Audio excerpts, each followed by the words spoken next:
Good evening and welcome back to Sports Talk ATL. I am Chase Earl, joined by Alex Lord. Last night, the Braves 12-0 win, tied with the Mets in the wild card once again, but they lose Reynaldo Lopez, which it looks like it's for the season. He could potentially come back at the end of the year. Maybe he comes back.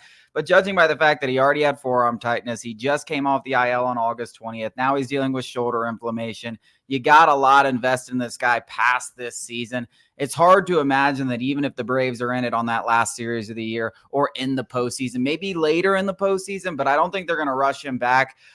It seems like this is more of a move that effectively ends his season, which I think I don't know what is going to be the straw that breaks the camel's back for this team. It seems like they can overcome whatever is thrown at them.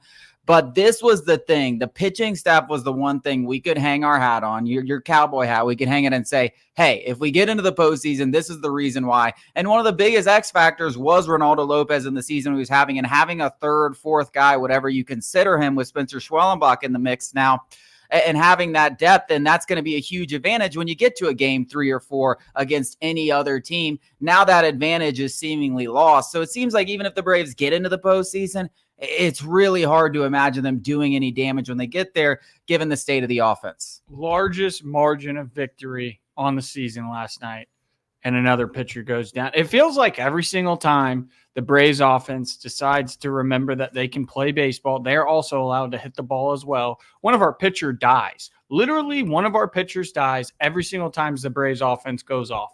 And this time it was Reynaldo Lopez. I'd be shocked if we saw him again. I agree with you. To a certain degree, you do have to, protect your investment. And it's not a huge investment considering what starting pitching, especially at his caliber, is going for, but it's still an investment nonetheless. And I think when you're talking about, him potentially returning, the 15 days is the final series of the season.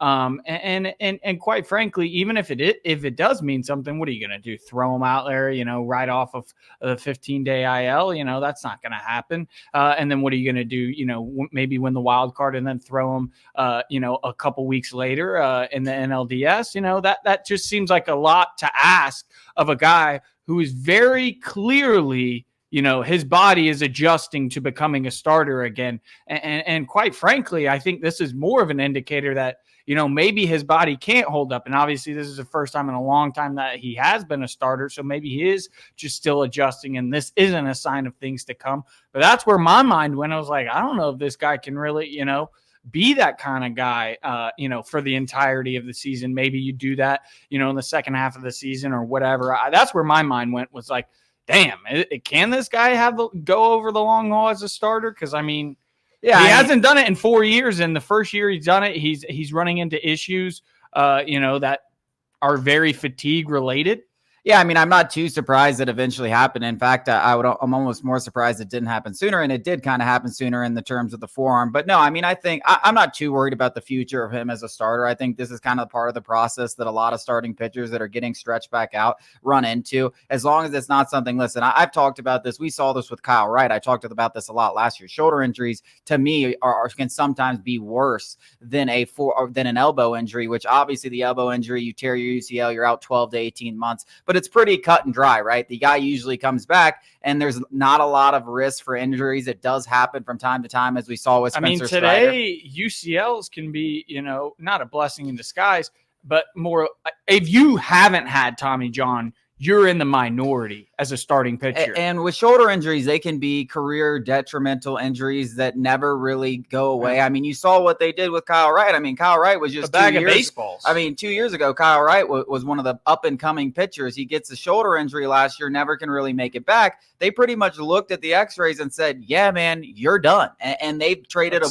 They traded him away for nothing. So you hope that this is more of just a case of fatigue and nothing like that. And as long as that's the case, I'm not too worried about the future of Reynaldo Lopez. I'm not surprised he ran into these things. But as far as this year is concerned, it's difficult to imagine. Maybe they bring him back as a reliever. Like if you hypothetically get in the postseason, we've talked about those hybrid relievers that can be really valuable. Maybe they kind of stretch him out that way, and he goes 3 or 4 innings. Hey, if he looks really good, maybe they make him a start in the next series. So there's kind of like a scenario where I actually think Reynaldo Lopez could piece back into things if this is a very, very minor thing and they're just being precautionary. We don't know yet. Like, we don't know the answers. They could come out basically basically and say, yeah, he's done for the season. They didn't say anything about the MRI, and obviously tonight before the game, they'll probably get it. They'll say it. So we don't know. I mean, they could say he's done for the season, and we're really having a conversation that, hey, let's talk about next year, and let's talk about the replacement, because the replacement is going to be Ian Anderson. I can almost guarantee you that's going to be the case. He's lined up perfectly. He pitched last night, 6 innings of 1-run ball. He's actually pitched really, really well,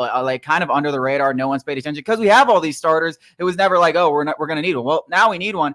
And the good news is you got a guy in Ian Anderson who has experience, who's been here, had success at the major league level, and looks a lot better, not just from the numbers standpoints, but really from the repertoire and stuff like that. 5 of his last 7 outings, 2 runs or fewer. 6 of his last 7 innings, at least 5 innings. So he's fully stretched out, ready to go. And the one thing you know about him, the magnitude of the game, which we're going to be coming down where every game matters, is not going to phase. I mean, this is a guy who hit the Astros over 5 innings in the World Series. So as much as like, it's kind of like we've said all year, like, oh, there's just something that kind of brings you back. Well, if you're a Braves fan and you've been here longer than 3 years, you are excited to see Ian Anderson. Yeah. And there's just something that keeps pulling you back in, and somehow they're still in this race. Well, guess what? Ian Anderson's that thing, and they're in this race. And we keep talking about that Mets series. It really seems like it's inevitable. Like there's going to be a clash of those teams at Truist Park, and that's most likely going to decide what this final spot in the NL wildcard race comes down to. Another thing last night, I mean, the bats finally, and it wasn't the fact that it was all these guys who Ursula went hitless last night. It was the guys that you expected to be carrying this lineup without Ronald Acuna Jr., without Austin Riley. Michael Harris had 2 home runs. Marcell Ozuna did his thing. Matt Olson did his thing. Sean Murphy had a home run. Like that was what Jorge Soler had a couple of RBIs. Like that is what we expected for the entirety of the second half of the season, when Austin Riley went down. And it wasn't these, no-name guys that have just been scrounger up, DFA'd around the league. It's the guys who've made all-star games, the guys who have been rewarded with these fat contracts. They finally showed up. And that is another piece of optimism where it's like, yeah, Ronaldo Lopez did go down, but like Money Mike getting going, Jorge Soler getting going, Matt Olson continuing to be hot, Sean Murphy finally getting going. Those are the sorts of things where it was like, honestly, I love Reynaldo Lopez, but if this is what the baseball gods decided, it was like, we got to take a pitcher away if your offense is going to get any better. Unfortunately, I just don't think that's the case. Yeah, I don't think it's going to be like this. We're not going to score 10 runs for the entire rest of the season. But if these guys start having their moments, I don't think it's crazy.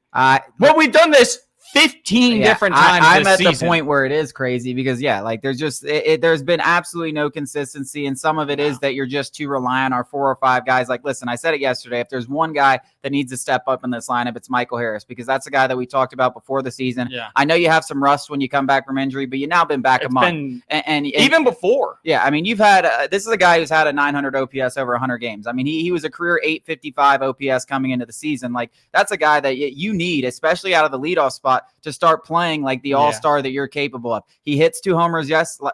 Hopefully that's a sign of things to come. But in terms of the offense as a whole, I'm here where you better pitch the hell out of the ball. And without Reynaldo Lopez, that takes a huge buzz. Hopefully Ian Anderson can give you something. But I don't know how you're not very, very down on what happened last night, which is unfortunate because you win a game 12-0. Yeah. I mean, I think, what the Braves can hang their hats on is the resilience of this club.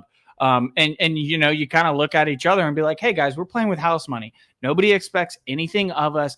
The pressure is on because you're the Atlanta Braves and preseason expectations, but reasonable people will look at the context and look at the season as a whole and be like, yeah, they probably shouldn't have made the playoffs, or, I can't believe they made the playoffs. So I think they can take some solace in that and maybe rally around the fact that, like, hey guys, we're still here. We're still hanging around. We still got dudes. I mean, if you go look at the Mets lineup, it's not like the Mets lineup is just some juggernaut. Like, they don't have a very good lineup. And to be quite frank, the Braves, if everybody's playing like we imagine they can play, the Braves still have a better lineup. I'm talking Mike Harris playing like he is. Jorge Soler can still play like he is. Matt Olson continuing his play. Sean Murphy deciding to pull his head out of his butt. Those kind of things. Like, we still have a lineup, even without all of our all-stars, all of our best players, that can go toe-to-toe with this Mets lineup. Yeah, I mean, toe to toe. Listen, where you have the advantage, even with Ronaldo Lopez, is you have a better pitching staff, and that's what you're still going to have to be able to hang your hat on it. And listen, as I said about Ian Anderson, I'm actually low key a little bit of excited to see what he can bring to Braves because he has flashed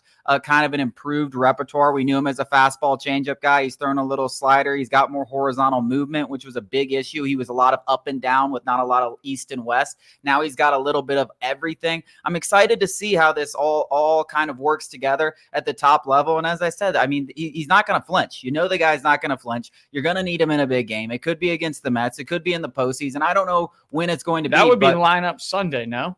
Or no? That's 5 days. Yeah, I mean, he was Tuesday, so yeah, Sunday. 5 days, Sundays, Dodgers. Whether it's Sunday or Monday, it's the Dodgers. So, because we have a wraparound series. So, okay. He's going to pitch against the Dodgers unless they want to go bullpen game because they're afraid to throw him out there. But why not?